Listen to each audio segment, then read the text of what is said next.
Hi అండి అందరికీ. అందరు బాగున్నారండి? నేను బాగున్నానండి. నేను సేగుడలు చేస్తున్నానండి పక్కా కొలతలతో. ఇలాగ చేస్తే మీకు చక్కగా వస్తాయి. ఒక బౌలు పిండి, వరిపిండి అండి. ఇది రేషన్ బియ్యం ఆడించుకున్న పిండి. రేషన్ బియ్యం అయితే చక్కగా వస్తాయి. ఒక కప్పు వరిపిండికి హాఫ్ కప్పు వాటర్ వేసుకోవాలి. అలాగే 2 కప్పుల వరిపిండికి కప్పున్నర వాటర్ వేసుకోవాలండి. అలాగైతే బాగా వస్తాయి. నేను ఇక్కడ మసాలా కారం కాదండి, పొడి కారం వేస్తున్నాను. పొడి కారం బాగుంటుంది. అల్లం వెల్లుల్లి పేస్ట్ ఏమీ వేయలేదు. కొంచెం సాల్ట్, కొంచెం నువ్వులు వేసుకొని ఇలా చేసుకుంటున్నాను. బాగుంటాయండి ఇలాగా. ఎందుకంటే స్వామిల కొరకు నేను చేస్తున్నాను. ఇలా వాటర్ బాయిల్ అవ్వాలి బాగా. కొంచెం హీట్ అయితే సరిపోదు, బాగా బాయిల్ అవ్వాలి. అల్లం వెల్లుల్లి పేస్ట్ వేసి పచ్చిమిర్చి వేసి కూడా చేసుకోవచ్చు. ఫస్ట్ అయితే ఒక కప్పుకి ఒక కప్పు వాటర్కి ఒక కప్పు పిండి వేసేదాన్ని. అది బాగా వచ్చేవి కావు, కొంచెం పలచన అయిపోతూ ఉండేది. మళ్ళీ పొడిపిండి కలుపుకోవాల్సి వచ్చేది. ఇప్పుడు అలా కాకుండా పక్కా కొలతలతో 2 కప్పుల పిండికి 1 కప్పున్నర వాటర్ వేసుకోవాలి. అలా చక్కగా బాగా ఉడుకుతుంది. కలుపుకోవాలి. కొంచెం కలుపుకున్న తర్వాత ఇది మూత పెట్టుకోవాలి. ఒక 2 సెకండ్స్ మూత పెట్టుకోవాలి.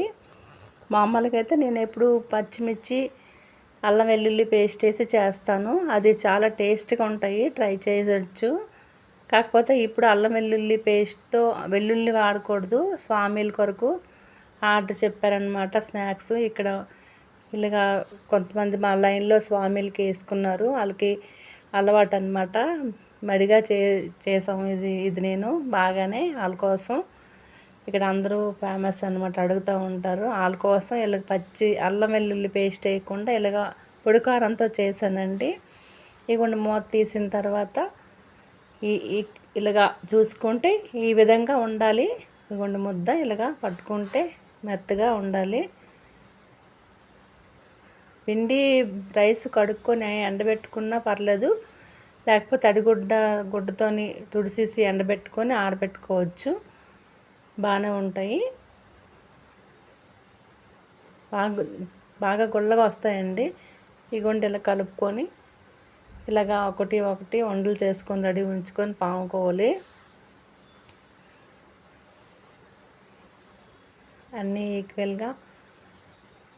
బియ్యం కడగవలసిన అవసరం లేదండి. బాగానే ఉంటే కొంచెం క్లాత్తో తుడిచేసి ఎండబెట్టుకోవచ్చు. కడిగినా పర్వాలేదు. ఇప్పుడు కొంచెం అంతగా ఎండదు కదండి, వర్షాకాలం మబ్బుగా పెద్ద ఎండ ఉండదు కాబట్టి. ఇలా అన్నీ చేసుకొని పక్కన పెట్టుకోవాలి. అలా ఒక్కొక్క వాయ వేపుతుండగా ఒక్కొక్క వాయ ఇలాగా సేగడలు చేసుకుంటూ ఉండాలి.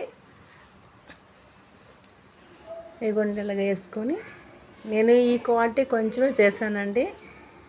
ఈ పచ్చిమిర్చి అవి వేసి ఎక్కువ క్వాలిటీతో చేశాను. అవి నార్మల్గా ఇవి మాత్రం ఆర్డర్ అడిగారు మా లైన్లో వాళ్ళ కొరకు. ఇవి వీడియో నచ్చితే లైక్ చేయండి, షేర్ చేయండి, సబ్స్క్రైబ్ చేసుకోండి. ఇలాగా ఇవి కొంచెం ఎక్కువసేపు వేగుతాయండి. మీడియం ఫ్లేమ్లో ఏం కాకుండా ఇది ఆయిల్ పెట్టుకొని ఇలాగ వేపుకోవాలి.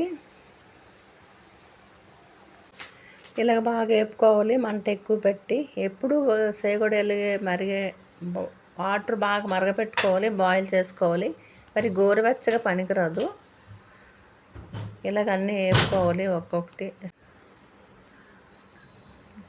ఈ ఏగడం కష్టం అండి. సేగొడియాలు చిప్పులు జంతికలు త్వరగా ఎగిపోతాయి, కొంచెం ఎక్కువసేపు టైం పడుతూ ఉంటుంది. ఇలా కొంచెం టర్న్ చేసుకొని తిప్పుకుంటూ ఈ గుండలుగా ఎగిపోయాయి. చక్కగా ఈవినింగ్ స్నాక్స్ చాయ్తో బాగుంటాయండి. వేడివేడిగా ఉన్నాయి. వేడి చాయ్తో సేగడలు కూడా వేడిగానే ఉన్నాయండి. కొంచెం వేడిగా ఉండడం వల్ల ఆయిల్ కనిపిస్తుంది, లేకపోతే అసలు ఆయిల్ అస్సలు ఉండదండి. చాలా చక్కగా ఉంటుంది, ఆయిల్ కూడా ఎక్కువ ఉండదు. ఇదిగోండి ప్యాకింగ్ చేసుకున్నాను. ఒక్కొక్క రకంగా